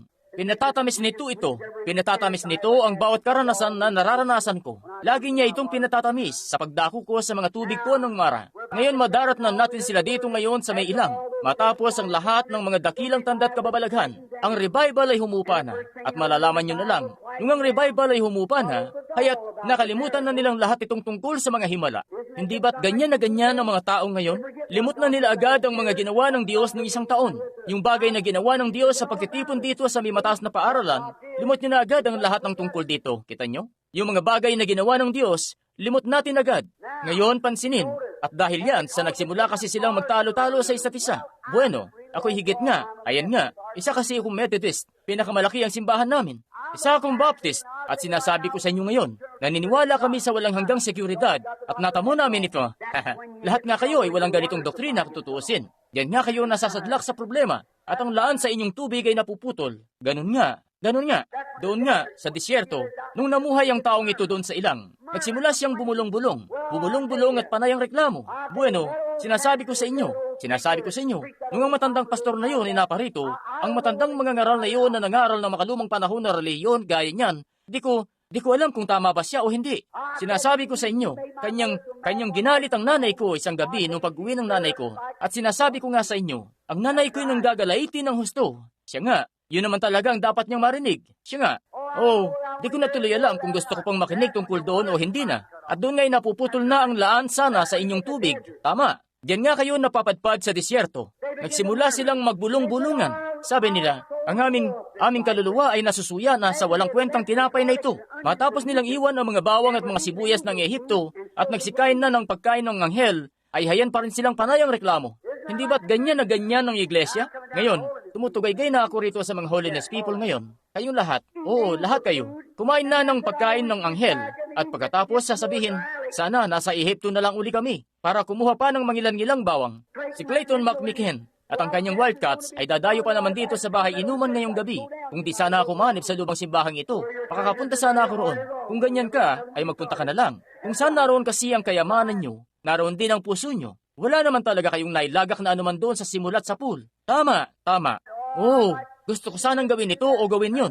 Ayan nga kayo, panayang reklamo. Kaya't nilisan na nila ang mapuputik na tubig ng Ehipto para uminom ng dalisay na mga tubig mula sa bato ng mga kapanahunan at panay pa rin ang reklamo nila tungkol dito. Nilisan na nila ang dakong yun kung saan naroon ang mga sikat hanggang yabang lang na mga manggagamot ng Ehipto, mga sikat na hanggang yabang lang at lahat, para maparoon sa piling ng dakilang manggagamot mismo. Nilisan na nila ang dako kung saan sinasabi nila roon, ang mga araw ng himala ay nakaraan na, para makasama ang mga taong may kalakip na mga tanda't mga kababalaghan, at panayang reklamo pa rin. Siya nga po, doon nga sa dating dakong yun, hayan nga, ang mga taga-Ehipto, sila'y malalamig na mga hentil na mapagwalang bahala. Di sila naniniwala sa ganong mga bagay gaya ng mga himala. Hayan din, na nung sila'y nasa isang dako noon ay may haliging apoy pa nga sa palibot nila. Narito rin ito sa atin sa gabing ito. Naroon nga sila sa dakong iyon na nagtamasa pa nga sila ng kagalakan sa kampamento. Nagbubunyi, may mga himalang ipinangyayari at lahat na. At pagkatapos ay panay pa rin ang reklamo rito. Yan ang dahilan kung bakit natuyo ang tubig. Yan ang dahilan kung bakit wala silang makain o mainom, ay dahil nga sa kanilang pagbubulong-bulungan. At yan nga rin ang problema sa mga kaiglesiyahan dito sa palibot ng Louisville ngayong gabi. Nagbubulong-bulungan, panay ang reklamo. Kahabagan, magsibalik kayo sa pinakahatakan. Ganon nga. Sino ba kasi itong lalaking ito na si Moises? Bakit nga ba tayo nakinig? Nakinig dito sa Holy Roller na mga ngaral na ito. Siya nga, ano bang pinaggagawa natin dito? At ang laan sa kanilang tubig ay natuyo. Nakikinita ko nga si Moises, isang dakilang lalaki. Inaralan siya ng lahat ng karunungan ng mga taga-Ehipto. Tingnan natin siya pansumandali. Talakayin natin si Moises ng ilang minuto. Tingnan niyo nga ang lalaking ito. Isa siyang, ang mga taga-Ehipto, sila nga'y mas nakakaangat sa atin ngayon. Pagdating sa siyensya natin sa paggagamot, sila'y lubos na angat sa atin. Marami silang nagagawa noon na di natin kaya ngayon. At si Moises nga'y nasa kanya na ang lahat ng lunas. Hayan nga't, nung naroon siya, isipin niyo, kasakasama ni Moises doon ang nasa 2 milyong katao. May kasakasama siyang maliliit na bata. May kasakasama siya roong matatandang lalaki, matatandang babae. Kasama niya roon ng mga pilay at mga bulag. May mga sanggol na ipinapanganak. Libo-libo sila sa loob lang ng 1 linggo. At si Moises, si Dr. Moises, siya'y naroon sa ilang, kasakasama ang lahat ng mga taong ito. Gusto ko ngang silipin ang kahon niya ng panlunas. Gusto niyo rin, hindi ba? Gusto kong makita kung ano-ano ang nakalagay doon ni Dr. Moises sa kahon niya ng panlunas. Silipin po natin ang kahon niya ng panlunas at tingnan kung anong meron siya roon. Moises! Siya nga, ano ba yung meron ka riyan, Moises? Haya't nakita natin na sa haba-haba ng 40 taon na lakbaying yun, lampas 2 milyong dagdag na sanggol ang naipanganak. Siya nga, anong ginamit mo, Moises? Ano yung ginamit mo para sa lahat ng karamdaman at sakit at kanser at pagkabulag at pagkabingi at pagkapipi? Di ba nga't sinasabi pa nila sa akin na nung makalabas na kayo mula sa ilang, wala ni isa sa kanila ang nangihina. Sabihin nyo nga, hindi ba't marami sa mga doktor na yon ang gustong sumilip doon sa lalagyan ng pandunas na yon? At isa pa palang bagay, Moises, ano bang iwinisik mo doon sa mga tao na yung mga kasuotan nga nila'y di man lang nasira? Yung mga panyapak nga nila'y di man lang naputpud sa kalalakad sa mga batuhan? Kung nakaparoon na kayo doon, malalaman nyo kung anong itsura ng disyerto. Pupudpurin nga noon ang pares ng sapatos sa loob lamang ng 3 araw. At ni hindi nga sila natanggalan maski katiting na pirasong katad sa mga panyapak na yun sa loob ng 40 taon. Moises, ano ba yung nasa loob ng kahon ng lunas mo? Silipin nga natin ito. Nakikinita ko siya. May isang reseta ako rito. Ako ang Panginoon na nagpapagaling sa inyo. Yun na yun. Amen. May magsasabi, "Oh, Moises, ang tatay ko rito'y natumbas at nabalian ng binti. Anong meron ka riyan para sa kanya?" Sige't sisilipin ko muna, titingnan ko. Kung tatalima kayo sa aking tinig, tutup din ang lahat ng aking iyutos. Wala akong ilalagay na karamdaman sa inyo na gaya nung inilagay sa mga taga-Ehipto dahil ako ang Panginoon na nagpapagaling sa inyo. Yun ang sabihin mo sa kanya. Siya nga ay gumaling. Amen. Ganun nga. Oh, malubha ang kanyang sakit. Ang sanggol ko ay may kolik o pneumonia. Napakalubha. Dr. Moises, anong pwede kong gawin? Sige, titingnan ko kung anong meron ako rito. Ako ang Panginoon na nagpapagaling sa inyo. Yun na yun. Amen. Sila nga'y sumulong na. Ganun nga. Sumusulong na gagalak. Yun mismo ang pinakakailangan niya. Ako ang Panginoon na nagpapagaling sa inyo. Sa 600 at kung ilan pa na maliliwanag ng mga pangako ng makalangit na pagpapagaling, sa bagong tipan pa lamang at sa kabila nun, ay kinukwestiyon pa rin natin ng Diyos sa gabing ito. Ano kayang itutumbas ng paghatol sa atin yan ngayon? Siya nga, ako ang Panginoon na nagpapagaling sa inyo. Siya nga po, yun nga ang meron si Moises. Ang meron si Dr. Moises sa kanyang prasko, sa kahon niya ng lunas. Ito ngang, ako ang Panginoon na nagpapagaling sa inyo. Kaya pinagaling niya ang lahat ng mga karamdaman at tinalagaan silang mabuti. At itinawid sila sa kalaparan ng ilang papunta sa lupang pangako. Oh, grabe. Nilisan nila ang lahat ng mga sikat na hanggang yabang lang na mga manggagamot doon para makasama sa dakilang manggagamot na ito. Nilisan nila ang grupo ng mga tao roon na mga formal, malamig at mapagwalang bahala nang sabi pa nga, walang ganyang bagay na sinasabing mga himala. At heto nga mismo, isang haliging apoy ang nakapailan lang sa ibabaw nila. Ang mga tao'y nagsisigaling. Lahat at anumang kailanganin nila ay ipinagkakalob mismo sa kanila. At sa kabila nun, panay ang reklamo nila nung makarating sila sa tubig. Pero hayan nga't sa kataas-taasang biyaya ng Diyos sa lahat ng yun, kagaya ng pagparito nyo sa Louisville ngayong gabi, sa gitna ng lahat ng pangangalampag, ang mga araw ng himala ay nakarana. Pilit na sinusupil ng Medical Association ng makalangit na pagpapagaling sa buong bansa. Hindi nyo ito masusupil. Kaya lubayan nyo na yan ngayon. Mas magagawa nyo pa ngang pahintuin ang araw kaysa pahintuin ito. Siya nga, dito nga mga ilang taon na ang nakararaan. Nung ako'y nagpapasimula pa noon sa Jeffersonville, ako'y nangangaral tungkol sa makalangit na pagpapagaling. Hindi naririnig ang paksang yun sa totoo lang ng napakaraming taon. Napakahirap, pero kapatid, ngayong gabi, nasa milyon sila sa iba't ibang dako na humihibig para rito. Susubukan niyong supilin nito, hindi niyo magagawa. Ako ang Panginoon na nagtanim nito. Akin itong dinidiligan araw at gabi. Walang sinuman na makabubunot nito sa aking kamay. Dito di pa katagalan, napansin ko minsan ang ilang malilit na maya sa estatwa ng Liberty. Nakaratay lang sila doon. Yung maliliit na mga ibong yun ay nakaratay lang sa buong paligid sa ilalim ng ilaw. At sabi ko, anong nagbunsod doon? Sa kasama naming nagtatrabaho doon. Sabi niya, iniumpog nila ng gusto ang ulo nila riyan kagabi. Nung may bagyo, napadaan sila riyan sa ilaw na yan, at ang ilaw na yan sana ang maglalagay sa kanila sa ligtas na lugar. Pero pilit nilang sinusupi ng liwanag, at iniumpog nila ng gusto ang ulo nila riyan, habang pilit nilang sinusupi ng liwanag para mawala. Sabi ko, luwalhati ng Diyos. Sa palagay ko, naisip niya na nababaliw na yata ako. Sabi ko, naisip ko kasi riyan itong ilang mga tao na sinusubukang supilin itong makalangit na pagpapagaling at ang kapangyarihan ng pagkabuhay na maguli ni Jesus Kristo. Papahirapan niyo lang ang sarili niyo. Di niyo kasi yun magagawa. Mas mabuting tanggapin niyo ito at lumipad sa ligtas sa pamamagitan nito. Ganun nga. Amen. Magsalita ka sa bato, Moises. Yun ang sinabi ng Diyos kay Moises. At ibibigay nito ang kanyang tubig. Padadaluyin nito ang kanyang tubig.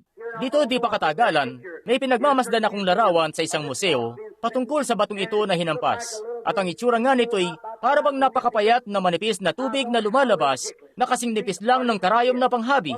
Naisip ko, minsan, di mo rin maintindihan ang imahinasyon ng mga pintor na ito. Aba, kapatid, masisimot ko ngayon hanggang sa matuyo kapag ganun na lamang akong kauhaw. Siya nga po. Alam niyo ba kung ilan ang dapat painumin ni Moises mula sa batong iyon? Siya'y may higit sa 2 milyong katao. Di pa kabilang ang lahat ng mga hayop. Aabot sa 40,000 galon kada minuto ang daloy ng maiinom nila. Hallelujah! Kaya't naisip ko tuloy ang isang tao sa kanilang relihiyon.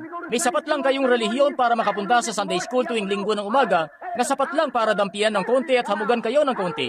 Ang gusto ko nga'y maupo sa tabi ng bukal, kung saan ang tubig na lumalabas doon ay bumubulwak. Hallelujah! Sapat para dalhin ako sa walang hanggan. Hallelujah! Ako'y nagagalak na nakalipat na ako mula sa dating dehamuglang na lugar at napakadako sa mabukal na dako kung saan tuloy-tuloy lagi ang kanyang pagdaloy. Siya nga po, ganun na lamang nabitin ang relihiyon ng tao na nupat ibubunsod sila nito na maging miserable. Bueno, iko kayang maupo rito ng 10 minuto. Naku, sobra naman. Gaano bang kahabang pangangaral ng mga ngaral na yan? Kaya't gaano bang kalalim ang inyong pagkaligtas?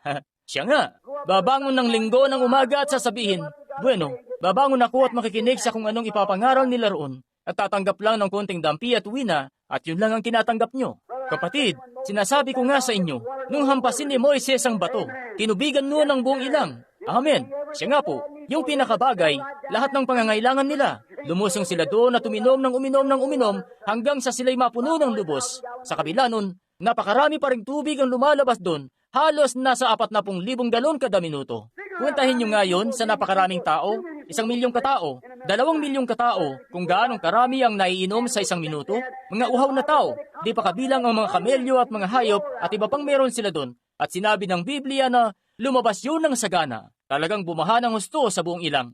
Sa ganito ngang paraan ni pinagkakaloob ni Jesus Kristo ang Espiritu Santo. Di lang basta kakaunti na sasabihin, bueno, naniwala akong ayos na yung pagpupunta at aanib sa iglesia. Oo, naku. Di ko matiis ang ingay na yun. Kinikilabutan ako. Abay, kapag namatay ka, maniligas ka hanggang mamatay kung pupunta ka sa langit. Dahil kapatid, makakarinig ka doon ng maraming pagkakaingay sa pagtungo mo roon. Ang sabi ng Biblia, sila'y nagsisigawan doon ng hallelujah araw at gabi, buong araw, dahil wala na rong gabi. Ayan nga, tiyak na mamamatay ka sa pagpunta mo roon sa langit sa 2 araw mo pa nga lang doon. Siya nga po. Bueno, nasanay ka kasing ang ginagawa nyo lang kasi, magtutungo kayo at madadampian lang ng konti. Bakit di kayo maupo sa tabi ng bukal at hayaan niyang bumuhos siya ng husto hanggang sa anurin kayo ng lubos papunta sa hallelujah sa kalagitnaan na haya't iwawaglit nyo ang inyong sarili at di nyo naisipin kung nasaan man kayo. Sa ganong paraan nyo dapat ito lasapin. Dati, lagi kong sinasabi sa tiyo ko o sa tatay ko, Tatay, nakakalangoy na ako. Dito sa maliit na tubigan dito sa may Utica Pike. Isang araw, pumuwesto ang tatay at naupo sa alkantarilya. Sabi, gusto kong makita kang lumangoy. Yung munting tubigan ay mga ganito lang kalalim. Tumayo ako sa ibabaw ng kahon. Hinubad ko ang mga suot ko at pinisil ko ang ilong ko ng paganito at nagpalundag-lundag pa ako ng taas-baba sa ibabaw ng kahon. Sumalpok ako. Nagliparan ang mga putik sa kung saan sang dako at nagsimula akong kumampay sa putikan. Sabi ko, Ano pong sa palagay mo, tatay? Sabi, umahon ka nga riyan? Langoy ba yun? Paggapang sa putikan, baka yun pa. Napakarami nga rin nating miyembro sa iglesia na mga gumagapang sa putikan. Ayan nga, ganon nga, mga gumagapang sa putikan. Siya nga po, isang araw, sinama ako ng tiyo ko sa isang bangka at ako'y naghahanda na rong lumangoy dito sa ilog ng Ohio, mga nasa 20 talampakan ng lalim ng tubig. Kinuha nga niya yung sagwan at itinulak ako sa tubig. Sabi, ano na ngayon? Amen! Hallelujah! Kinakailangan ko ngang lumangoy roon o malulunod ako ng tuluyan. Oh, grabe. Mabuti ngang masanay na tayo rito ngayon.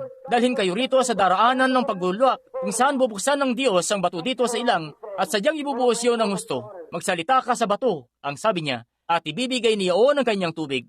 Marahil kaibigan ko sa gabing ito, marahil paparam ka na dahil sa uhaw. Kinakailangan mo magsalita sa bato. Tama.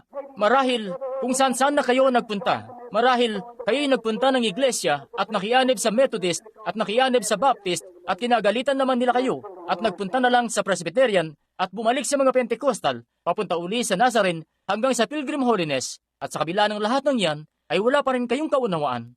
Magsalita lamang sa bato ngayong gabi.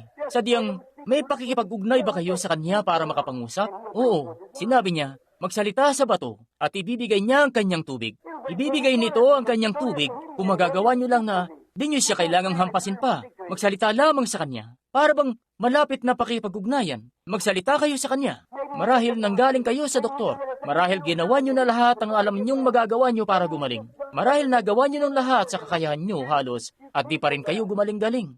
Lahat ng doktor, nagpunta na kayo sa lahat ng klinikang alam niyo. At ang sinasabi ng doktor, sadyang ang wala nang anumang remedyo sa iyo. Bakit di niyo kausapin ng bato sa gabing ito? Kanyang may mga tubig siya ng buhay para sa inyo. Kayo'y masaganang bibigyan ng buhay. Minsan may isang babae sa Biblia ng pangalan ay Hagar. Naisip ko nga siya at ako'y malapit na magtapos dito ang oras. May isang babae na nagngangalang Hagar at may munting anak siya. Naglalakbay siya sa ilang noon na may isang sisidlan lang ng tubig. Doon niya pinapakain ng munting anak buong araw pero naubos na yung tubig nung kalagitnaan na ng araw. At yung malit na batay dumadaing at umiiyak. Yung mumunting labi nito ay tuyo at yung dila nito ay namamaga. Yung kaawa-awat nagmamalasakit na nanay, ano kaya ang pwede niyang gawin? Sinuyod na niya ang bawat malilit na sulok na mapupuntahan niya para maghanap ng tubig. Pero wala siyang mahanap na tubig. Di niya kayang tiisin na makita ang kanyang anak na mamamatay na lang ng ganoon. Kaya inilagay niya yun sa ilalim ng palumpong at lumayo ng kaunti na kasing layo halos ng abot ng pana. At lumuhod siya at nagsalita sa bato. Nung magsalita siya sa bato, isang anghel ang sumagot at nagsabi, Hagar, ano yung maagos sa dakong yan? May karampatang balon sa dakong yun na puno ng tubig na hanggang ngayon ay nagbubukal pa rin ng tubig. Matapos ang halos 4,000 taon, bumubukal pa rin ito mapasa hanggang ngayon. Ang bukal na yun na ano ni Hagar sa dakong yun, ayan nga, bumubukal pa rin hanggang ngayon. Siya'y nakipag-usap sa bato at ang bato ay nagbigay ng tubig. May mga binatilyong Hebreo na pinadako sa nagliliyab na hurno isang araw at nakipag-usap sila sa bato at ang bato ay sumama sa kanila. May isang babae mula sa Samaria isang beses. Siya nga'y napanghihinaan ng loob. Isa siyang makasalanan at napakaraming pabigat na daladala sa kanyang buhay marahil. At siya nga'y ganoon na lamang na napanghihinaan ng husto. Nagpunta siya sa balon ni Jacob para maginhawaan at siya'y babalik. Magpupunta siya sa balon ni Jacob at babalik. At isang araw, inilapag niya ang bangang pansalok niya at tumayo roon. Hinang-hina at doon ay tumindig ang bato. Nakatayo sa tabi niya. Nagsalita siya sa batong yun. Kanyang binigyan ng babae ng malaking pagbubukal sa kaluluwa nito. Tumakbo ang babae sa bayan. Hindi na siya bumalik para sumalok pa. Nagkamit na siya ng buhay. Sabi niya, hali kayo, tingnan niyo ang isang lalaki na sinaysay sa akin ng lahat ng nagawa ko. Hindi ba't ito na ang Kristo? Nagsalita siya sa bato at ibinigay ng bato ang kanyang tubig. May abang babae dati na nasayang ang lahat ng kanyang salapi sa mga doktor na mga peke na kinuha ang lahat ng kanyang salapi. Di naman napahinto ang pagdurugo. Marahil, isinanglaan niya ang kanyang sakahan at marahil, ibinenta ang lahat ng naroon. At nakaupo siya, naggagansilyo isang araw at nabalitaan niya ang tungkol sa isa na papadaan sa dakong iyon ng kalsada. Nagsalita siya sa bato. Lumingon ang bato at ang sabi, sinong humipo sa akin? Natapos yon nung siya'y magsalita sa bato. Binigyan niya ang babae ng pagbubukal ng buhay na nagpahinto sa pag-agas ng dugo. Nasugpo ang pag-agas agad-agad. May matandang bulag na pulubi na nakatayo sa isang gilid ng pader isang araw. Nanginginig sa lamig. Lahat ng meron siya ay wala na. At heto nga siya at napakamiserable. At ang mga tao'y dumadaan-daan lang. May narinig siya na isa na parating. Ang sabi, ano yun? At nagsalita siya sa bato. Gayong ang mga kasamahan niya sa simbahan sa paligid niya ay sinusubukang pigilan siya na sabi pa'y, di mo yan kailangan, di mo yan matatamo, layuan mo na lang, huwag ka na lang umimik. Pero mas napahagulgol pa nga siya ng malakas. Ikaw na anak ni David, iyo akong kahabagan ako. At nagsalita siya sa bato, at binigyan siya ng bato ng pagbubukal, at ang mga matay niya inabuksan. Ang siyaring bato na naroon noon sa ilang ay narito na ngayon. Binubunsod nito ang mga tao na magalak. Isang araw, ang buong Jerusalem ay nakatayo roon para saksihan ng makalangit na tagapagpagaling. Isang holy roller na papasok noon sa bayan. May mangilan-ngilan na nakatayo roon. Talagang napakalakas ng sigawan. Hosana! Hosana! Sa kanya na dumarating sa pangalan ng Panginoon. Yung mga mapagpanggap na kaanib ng iglesia ay naroon din. Suot-suot ang kanilang mahabang balabal. Daladala ang kanilang pagkadidi. Kaya't ang sabi, patigilin mo naman ang pagkakaingay nilang yan. Abay, abot na hanggang likod ko ang pangingilabot ko at kung ano-ano pa. Patigilin mo naman sila sa pagkakaingay nila. Ang sabi niya, kung di sila iimik, ang mga bato'y sisigaw na lang bigla. Ano yun? Ang mismong bato na tinapyas mula sa bundok nang di ginamitan ng kamay ay dumarating doon. Gumugulong papuntang Jerusalem. Ang mga maliliit na bato'y nagsisiinom mula rito. Magsalita lamang sa bato at ibibigay nito ang kanyang tubig. Kung kayo'y nangangailangan ng kaligtasan ngayong gabi, magsalita lang kayo sa bato. Ibibigay nito ang kanyang tubig. Kung kayo isang tumalikod sa pananampalataya sa gabing ito, magsalita kayo sa bato. Ibibigay nito ang kanyang tubig. Kung naparito kayo sa gabing ito, na haya't walang Kristo, sinubukan nyo na ang bawat simbahan sa buong bayan para makasumpong ng kaligtasan. Magsalita kayo sa bato. Ibibigay nito ang kanyang tubig. Sinasampalatayanan nyo ba? Kung isa kayong tumalikod sa pananampalataya, napalayo sa Diyos, na iniisip nyo na wala na kayong kapag-apag-asa, magsalita lamang sa bato at ibibigay nito ang kanyang tubig. Sinasampalatayanan nyo ba yan ng buong puso nyo? Nananampalataya ba kayo na ipagkakalob ito ng Diyos? Ng buong puso nyo? Sinasampalatayanan nyo ba ito? Hallelujah! Narito siya mismo sa gabing ito. Kung kayo'y may sakit at nasubukan nyo na ang lahat sa buong mundo, sinusubukan nyong mapasama sa pila para sa pananalangin at di kayo makapila-pila para sa pananalangin, may prayer card naman kayo at di naman natatawag.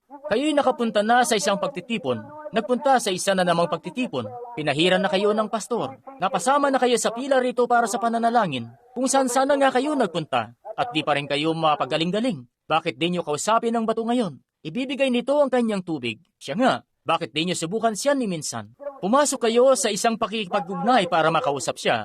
Sa oras na ito mismo, habang narito siya sa gusaling ito, ang kanyang presensya ay narito mismo ngayon para pagalingin ang bawat isa sa inyo. Sinasampalatayanan ko ito. Batid ko ito ng buong puso ko. Sumasampalataya ako. At may mga bagay nga na di ko nababatid. Pero may mga bagay na tunay ngang nababatid ko. At batid ko na si Jesus Kristo, ang anak ng buhay na Diyos, ay narito mismo. Habang pinagsisikapan kong tumawag ng pagdulog sa altar ngayon ng buong puso ko, may mga pangitain na nahayag sa buong gusali ngayon. Ngayon mismo. Siya nga. Ang mga kapangyarihan ng Diyos ay narito mismo. Siya nga.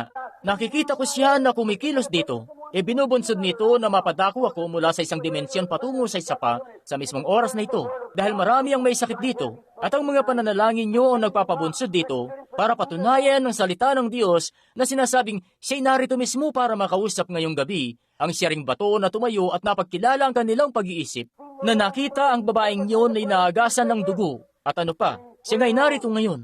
Kung magagawa nyo lang na kausapin siya, ibibigay niya ang kanyang tubig. Sinasampalatayanan niyo po ba yan ng buong puso nyo? Anong binubulay mo, binibini? Na may diyan mismo sa gitna. Ngayon, wala ka nga ang prayer card, diba? Yung binibini na may puting tela sa palibot ng leeg niya na nakaupo riyan. May diabetes ka, hindi ba? Wala kang prayer card, di ba? Di mo na kailangan ng prayer card. Sinasampalatayanan mo ba yan? Binubulay mo ba kung makakapangusap ka sa bato? Inaasa mo bang makausap siya para sa iyong diabetes sa oras na ito mismo? Tumayo ka sa iyong mga paa kung ganun. Tama ba? Sabihin mo lamang, tinatanggap ko ngayon si Jesus Kristo bilang tagapagpagaling ko at dadalhin ka ng Diyos sa iyong tahanan at paiigihin ka. Magsalita lamang sa bato. Pagpalain ka ng Diyos. Sige, humayo ka't magaling ka na. Anong binubulay mo tungkol dito sa nakaupo sa tabi niya, Ginang? May pamamaga ka sa ugat sa iyong binti, hindi ba? Tama, tumayo ka sa iyong paa. Hindi ba't ang asawa mong lalaki ang nakaupo riyan sa tabi mo? Tama po ba? May diabetes ka rin, hindi ba? Hindi po ba tama? Ipatong mo ang kamay mo sa asawa mong babae. Sige, kayong dalawa ay nanggaling pa ng Illinois. Tama po ba? Ngayon, bumalik kayo sa Illinois na nakikipag-usap sa bato at lilisan ang karamdamang yan at di na babalik pa. Hallelujah! Nabapatid ko ang isang bagay na ang bato ay narito. Ang bato ng mga kapanahunan na hinampas doon sa ilang. Tama. Ano po ang tingin mo tungkol dito? Munting binibini riyan na may mga bulaklak sa sombrero. Nakaupo ka riyan na may arthritis. Sinisikap mong gumaling diyan. Ikaw na lumingon at bumaling sa likuran. Sumasampalataya ka ba ng buong puso mo na pagagalingin ka ng Diyos? Tumayo ka sa iyong paa at ipadyak mo ang iyong mga paa ng taas baba at sabihin mo, wala na ang arthritis. At mangyayari, magsalita ka sa bato at ibibigay niya. Sinasabi ko nga sa inyo, si Jesus Kristo ay siya rin kahapon, ngayon at magpakailanman. Narito siya para ipangyari ang anumang. Ano po ang tingin mo rito, binibini na nakaupo riyan na nagsabi ng purihin ng Panginoon? May sakit na pambabae na may suot na parang lunti ang balabal na nakaupo riyan. Nananampalataya ka ba na pinagaling ka na ng Diyos? Tumayo ka, pansumandali. Ikaw na nakaupo riyan. Sumasampalataya ka ba ng buong puso mo? May sakit ka na pambabae. Isa yung pamamaga na may nana. May malit na tubo ka. Parang daluyan na nakadugtong dyan. Hindi ba? Kung tama, itaas mo ang iyong kamay. Ano nagbubunsod sa akin na sabihin yan? Ang bato yan na nagsasalita sa iyo. Magsalita ka bilang tugon sa kanya at maging magaling na. Hallelujah! Oh, talagang gustong-gusto niyang ihatid itong kanyang mga pagpapahayag ng kanyang kapangyarihan. At nakikita ko ang anghel ng Diyos, ang saring haliging apoy na yon, noon na sumusubaybay sa mga anak sa ilang na kumikilos mismo sa gusali ngayon. May hinahanap akong babae, nananalangin siya. Nasaan ang babae? Nakatayo nga ang anghel dito. Oo, isang munting ginang na nakatayo riyan. Yung nakaupo sa pangalawa, hindi sa sarili niya. Tungkol nga sa isang lalaki, nakatayo, isang asawang lasenggo na ipinapanalangin mo. Tama ba, ginang? Kung tama, tumayo ka riyan sa paa mo. Hindi ba't may asawa kang lasenggo na pinapanalangin mo? Kung tama, itaas mo ang iyong kamay, magsalita ka sa bato, at hahanguin siya ng Diyos mula sa bagay na yan. Magagawang ipangyari ng Diyos ang kahit ano rito, kung inyo lamang gagawin yun. Sinasampalatayanan niyo ba? Kayo ba'y may kaugnay na sa kanya para makapangusap? Kung mayroon na, tumayo kayo ngayon at magsalita sa bato, at ang bato'y ibibigay ang tubig nito. Maaari po bang tumayo? Sinong nag-aasam sa kanya para sa kaligtasan? Itaas niyo ang inyong kamay, sabihin, ninanais kong dumating siya rito sa aking puso. Pagpalain ka ng Diyos, pagpalain ka ng Diyos, pagpalain ka ng Diyos, pagpalain ka ng Diyos, at ikaw, at ikaw, at ikaw. Oh, grabe. Siya nga po. Yang kanser na yan ay lumisan na sa iyo, kapatid ko. Wala na ito. Maaari ka nang makauwit, pinagaling ka na. Hallelujah. Totoo yan. Lahat ng nagnanais na mapagaling, itaas niyo ang inyong kamay, sabihin, Panginoon, ako po'y nakikipag-usap sa iyo. Ako'y nakikipag-usap sa iyo. Ganon nga. Ayan na nga ito, Ginoo. Nilisan ka na ng iyong sinus. Ika'y malaya na. Umuwi ka. Sa pangalan ni Jesus Kristo, magaling ka na. Sino man dito na nagnanais masumpungan siya ngayon, itaas niyo lang ang inyong mga kamay at sabihin, Salamat, Panginoon, sa pagpapagaling sa akin. Ako'y nakikipag-usap sa iyo sa pangalan ni Jesus Kristo na ako'y iyong pinagaling na. O Diyos ng kahabagan, ipadala mo ang kapangyarihan mo ngayong gabi na may kalakip na pahid ng Espiritu Santo habang siya'y narito sa gusaling ito ngayon na lumalaganap sa mga tagapakinig dito. At naway papangyarihan ng Espiritu Santo ang bawat himala, naway wala nang matira ni isa man na may sakit o pilay sa gusaling ito ngayong gabi. Iyon nawang pagalingin ng bawat isa sa pangalan ni Jesus Kristo.